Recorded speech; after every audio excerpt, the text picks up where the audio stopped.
What's up, nerds, and welcome to the Sticks and Crits podcast. I am one of your hosts, Thomas King. And I'm the other host, Nate Powers, and today we are continuing our two-part series of Story versus Mechanics. Today is the video game segment to kick off our 2019 podcast. Woo!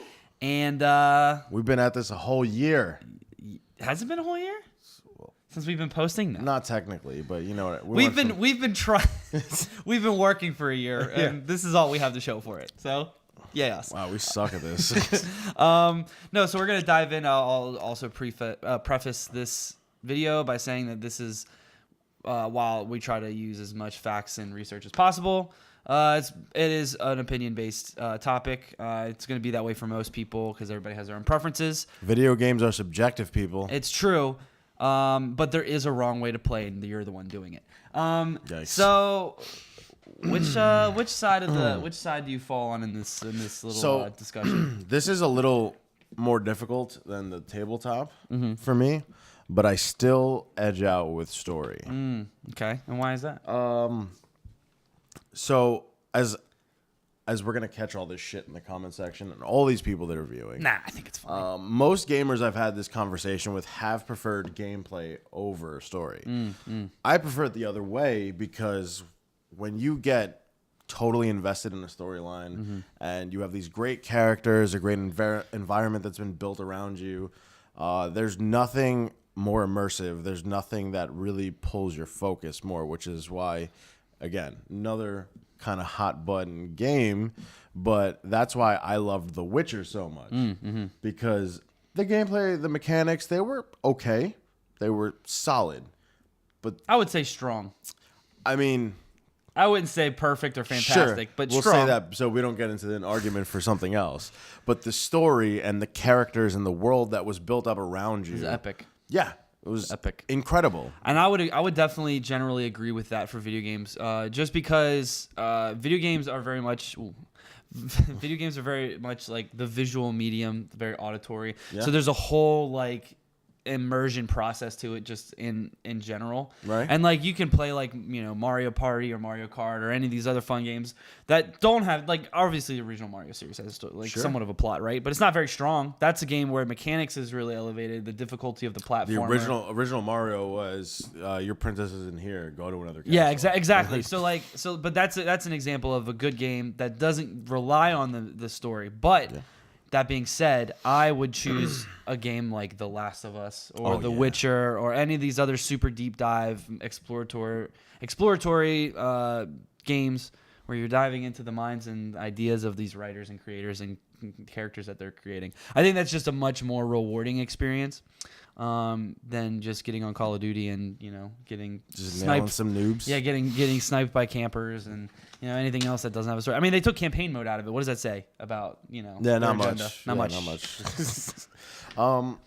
I mean, yeah, there's especially more. So there's tons of different games on each side of the spectrum. So the one that always will pop into my mind forever would be Elder Scrolls and Dark Souls.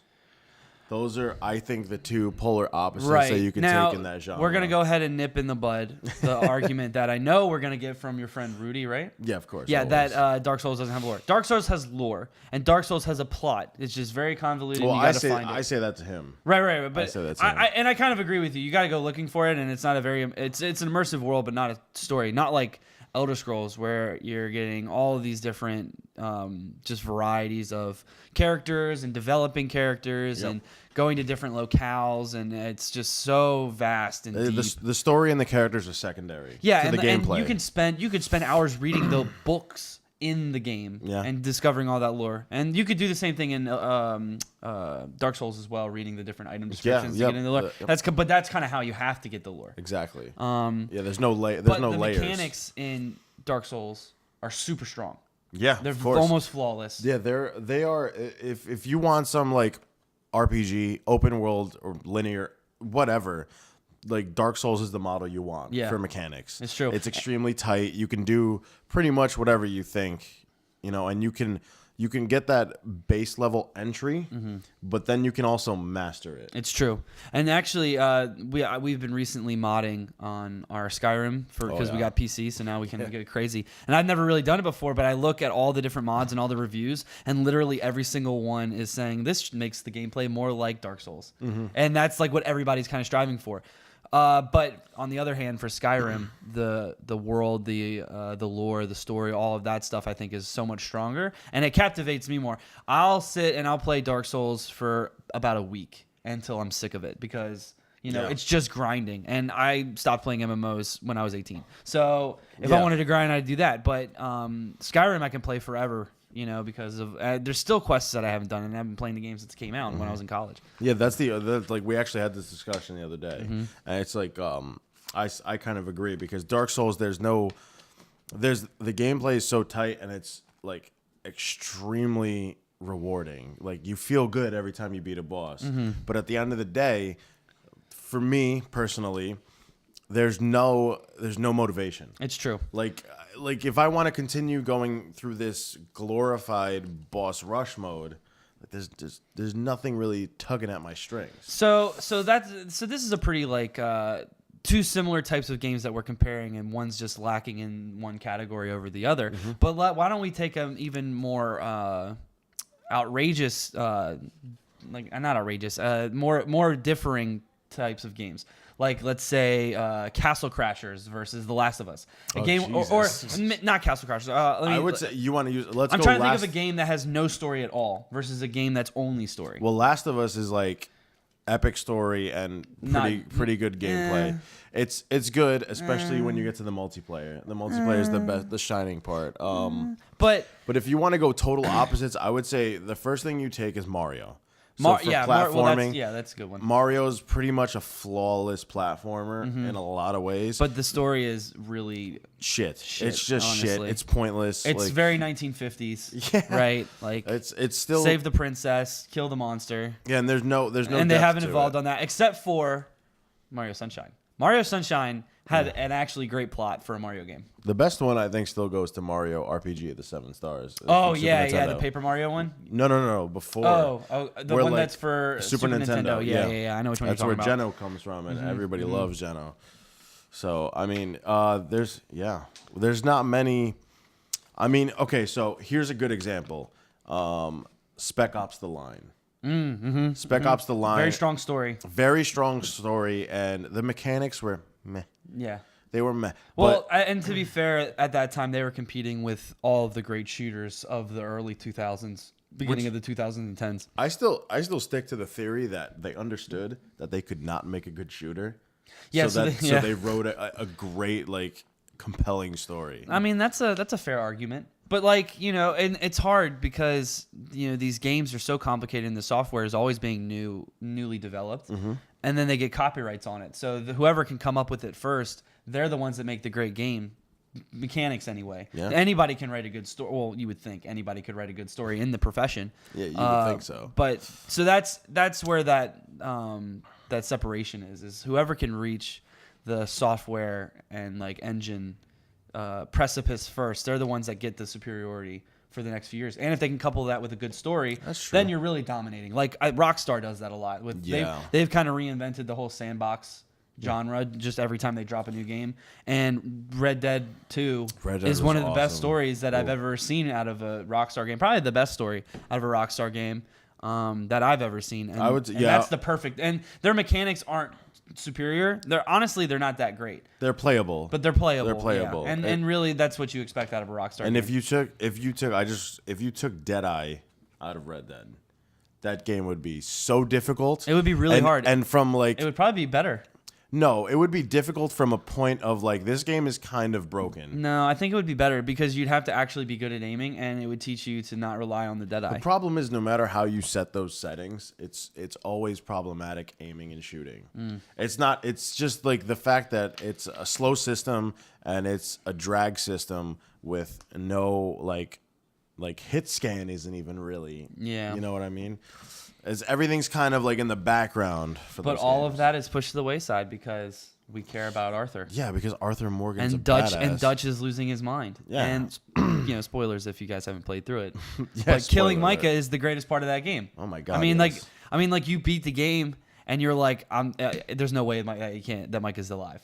It has to happen, and you push through, and then that's this is why I like or I love story over mechanics, because like even if you take this kind of path where the gameplay is like okay, they're giving you a pretty good story to go along with this, but the thing is, to me, story, like the characters, how they change over the course of the game and how you feel about these characters. Like Micah was in an instant, I want to fucking murder you right now. Yeah. Like I can't even stand this one sentence that you've said to me. And he's they really build him to be they really knocked that home. They like really he's did. the worst He's piece the of worst. shit. Like, But anyway, so we can talk on and on about good stories, but let's take the other side. Mechanics. okay. Why do we like good mechanics? Well, I don't know if there's anything as satisfying as beating a boss. Just after you've just difficulty been tossed jacked up to aside. the max. Sure. You got your specs done right. You're figuring out how to metagame the entire system. Like one of the best ones for that is Skyrim, obviously. Trying to figure out how you want to get through. Yeah, so And spec to where you can which approach you're gonna take. That's always Yes. a lot of fun too. It's like kind of like creating a character for stealth D&D. archer every time, and you're good. or conjurer and just have all the summons and the badass followers.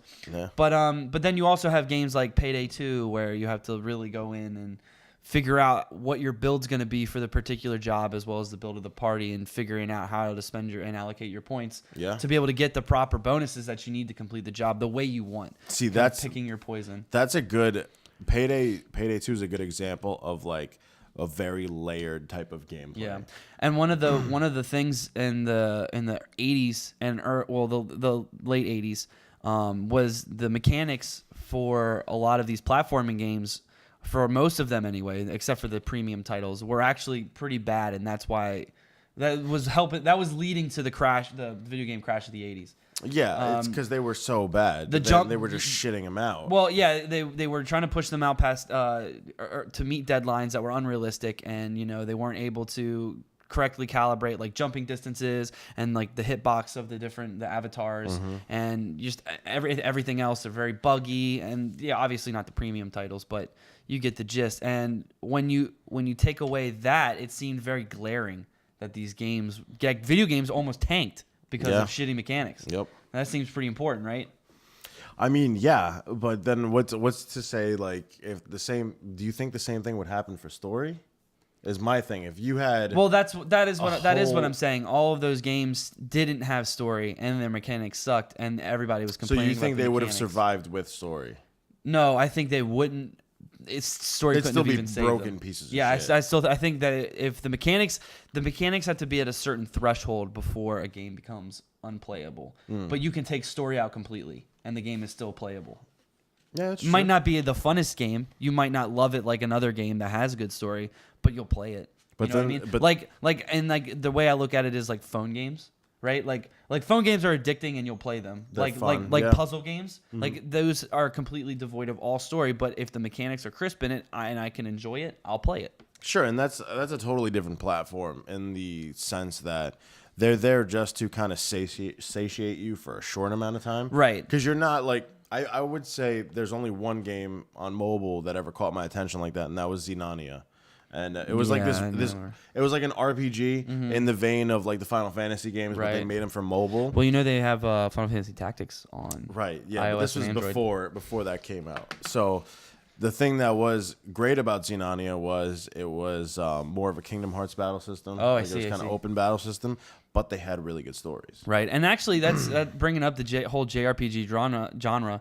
The mechanics aren't really anything spectacular in those games. I mean, like Final Fantasy 7 through 10 really revolutionized the whole style, but like turn-based combat games, like it's just specking and numbers, and turn-based combat, and there's strategy involved, but story in all of the games is what brings me to. Oh it. yeah, a You know what Final I mean? Fantasy game.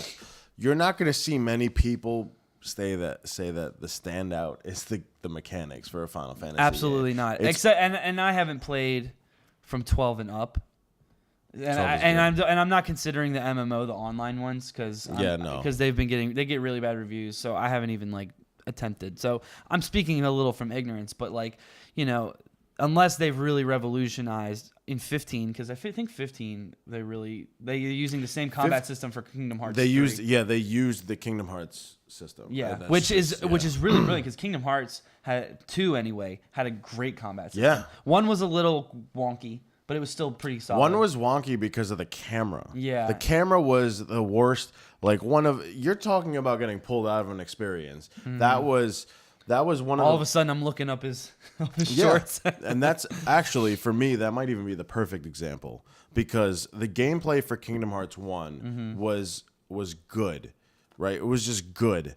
But the fact that you had this terrible camera, like, it was pulling me out of the game sometimes. I was really frustrated, and I would get stuck in corners or weird spaces. Yeah. But then all of a sudden... You're in Traverse Town, and you go in to see Sid at the shop. That was the worst. That was the worst place to be. It's just, like, all over. I'm like, up the chimney. Am I trying? Like, I'm not even anywhere close to that. But the fact that Kingdom Hearts had such a great story would constantly pull me back into that game. My sisters, because I was the only one who really played video games in the house.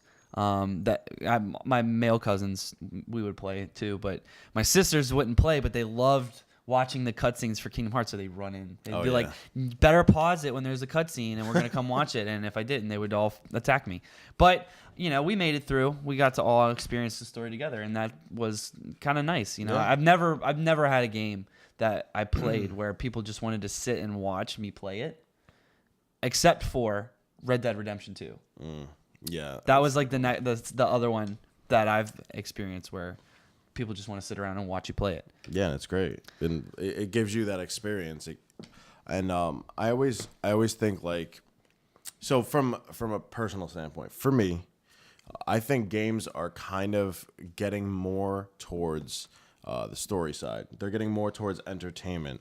I feel like like David Cage and a few other developers are already doing it now with the interactive type movie. Right. Yeah. It's a lot. Which I'm not really into that. Just do animation. Sure. You know what I mean? But I still feel like at this point now, and I know a lot of gamers are gonna disagree, of course, but I think at this point in gaming, we're going to see heavier story, and we're going to see it written much better than it has been in the past. And I think it's more important, because you got to remember, this is still the number one like entertainment in the world. They make the most money.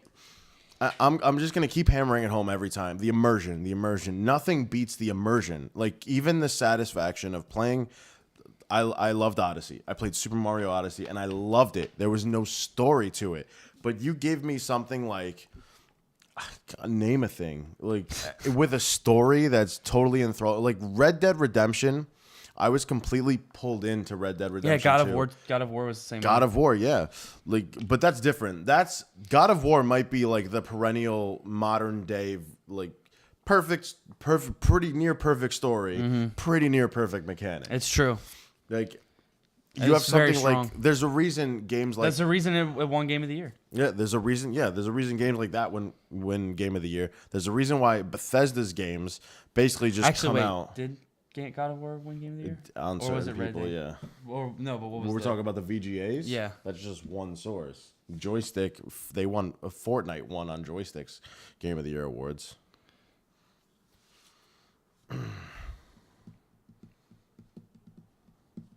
The VGAs is kind of like the official one. The VGA was, I think, was God of War. God of War was. Okay, I was just double checking. If we're going to speak specifically, because you could say any game. Any of those guys that were at VGAs, they won Game of the Year somewhere. Yeah.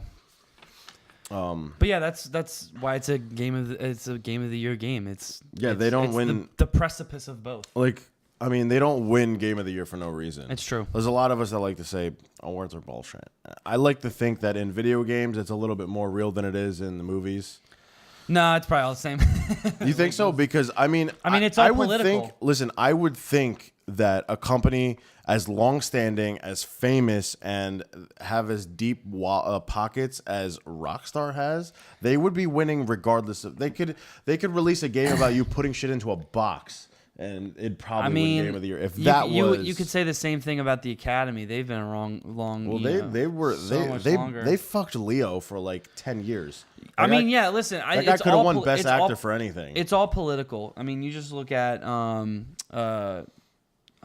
what Konami did, or not Konami. Oh my God, how am I blanking on this? No, wait, Konami, Gears of War, or I'm sorry, Metal Gear Solid. Yeah. No, they got that shit that they pulled. They got destroyed for that. Yeah, but it's still political. The big wigs will still pull all that shit because they're being lobbied to by all these different developers, and if their name isn't even thrown into the ring, then they're not going to get funding. The VGAs won't get funded.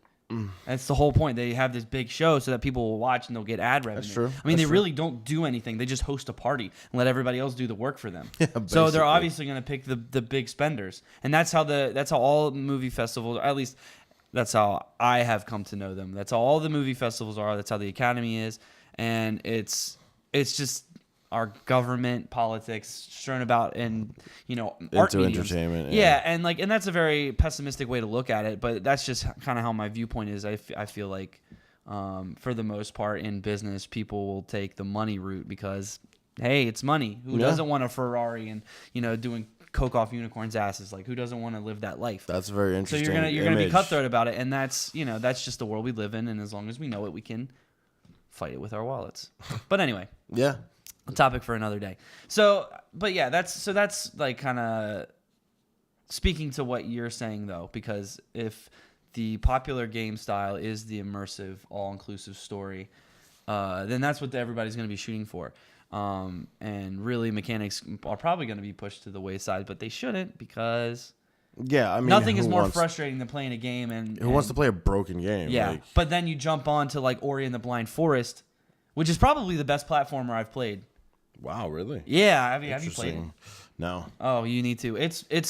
I stay away from Xbox like the plague. It's on all systems. No, I'm just kidding. Oh, okay. It was a joke. It's on all systems, but it's probably one of the best platformers that I've ever played, and the beginning of that game is as sad as the beginning of Up. It just rips your heart right out. I mean, like at least for me, and it's probably not as sad, but it's a nice deep story. There's a cool world that they've built. The story's really great, and the mechanics are flawless on that game. I mean, you're jumping around, fighting all these different enemies, upgrading your powers because you're this little like magical organism that comes from the tree of life. Mm-hmm. Like it's just, and it looks beautiful, and the music is epic. So you have to like get these different fonts, and there's a part where you unleash the water spirit or whatever it is. Like, it's been a while since I played it, and this just giant eruption of water is coming up through this tree, and it's this race to get out. Oh my God, it's one of the most heart pounding like dungeon escapes that I've ever done in a video game. Jesus. And it's a platformer, side scroll platform, or a 2-dimensional platformer. Yeah, that's dope. So like. And that game would really pulled me in mostly from the mechanics. Though. The story was really good secondary. too, but it was secondary to the mechanics. I've never played a game, and you die a lot in platformer games just because you fall off the edge and it resets. Yeah, you can be a dummy. You couldn't have killed me enough times to get me to stop playing that game, and I'm bad at games. It's one of those games, man. Yeah.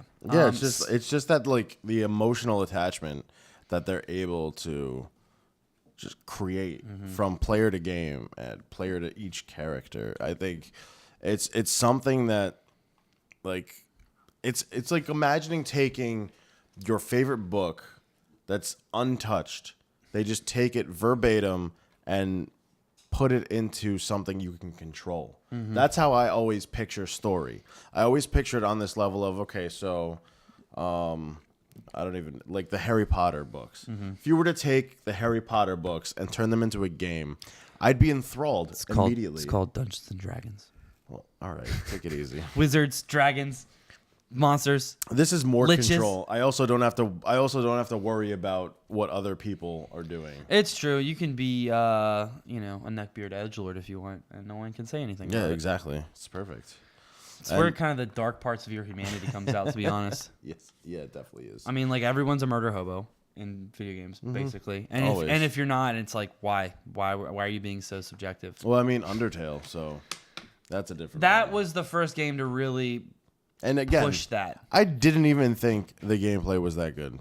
It wasn't. It was like, you know, they did some cool things where you were able to go through combat by avoiding combat, right, and take a pacifist route. It was an interesting experiment, but I don't see it as a mainstay for games.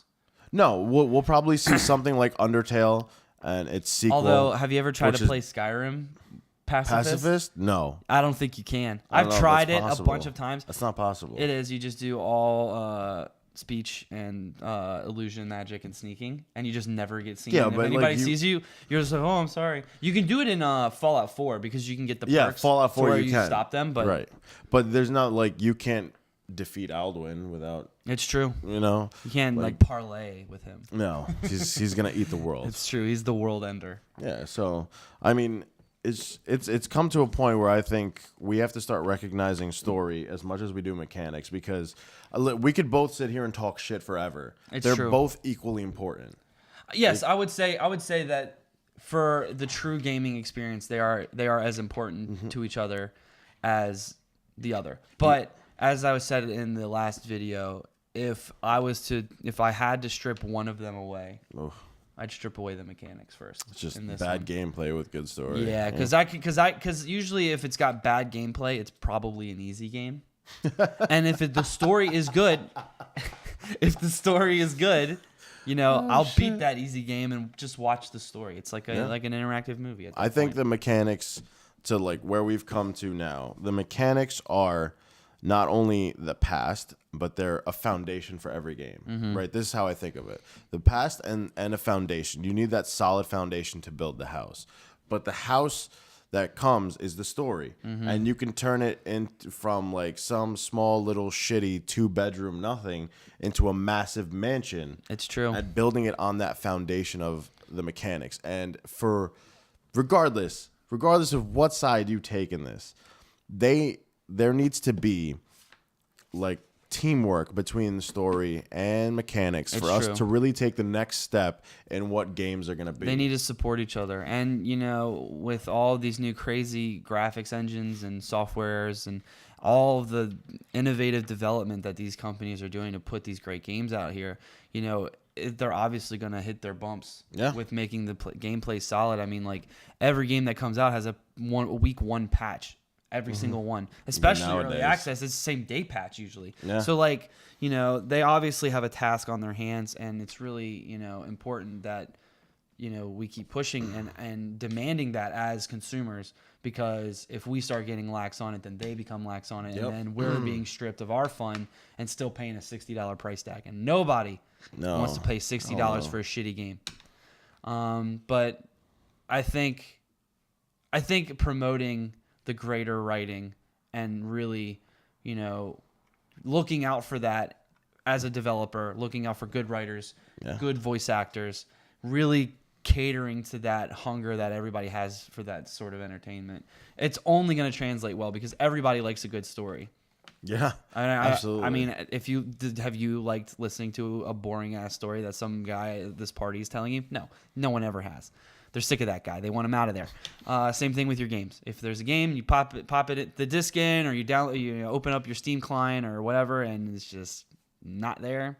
What the fuck are you playing it for? Yeah, and I can almost guarantee at this point that if The Last of Us 2 were to come out and have just an okay story, still would play the shit out of it, and it would probably be epic. I'm sure, but if it was an okay story, I don't think it would be up for any Game of the Year awards. Yeah, exactly. And I'd be hard pressed to find it over a 7 on any without a good story. Yeah, and that was one of the biggest things with Tomb Raider, the new Tomb Raider game, is that the story was just repetitive. The mechanics were repetitive. It was kind of just a reskinned, same old game. Yeah, I mean, and that's what I got from it. I mean, yeah, there were some cool new things. Kind of, but they kind of, spoilers, they kind of pushed this whole realization upon Laura, which I loved, which was she like came to the conclusion herself she's a piece that of shit. she's the problem that she's trying to solve throughout this entire game, which was cool. But then, that was it. Yeah, but then there's nothing done with it past that. It was a great moment in video games for someone to be like, "Oh shit, I'm the problem." Exactly. But And if they had continued, I might have been like, this might be game of the year. Yeah. If they continued to develop and evolve Laura throughout this whole game, like realistically, I'm not even gonna lie. If we went through this whole game and they kept moving it, and at the end of it, Laura's like, I'm a miserable piece of shit. I need to like rid myself of this planet. Yeah. That would have made sense, and that would have also been crazy as shit. Yeah. But that doesn't sell. No one wants to play a game where the hot lady kills herself at the end. That's very true. I mean, like that just does. You try bringing that up to the fucking they would Square laugh Enix at you. exec board. Yeah, they'd laugh at you.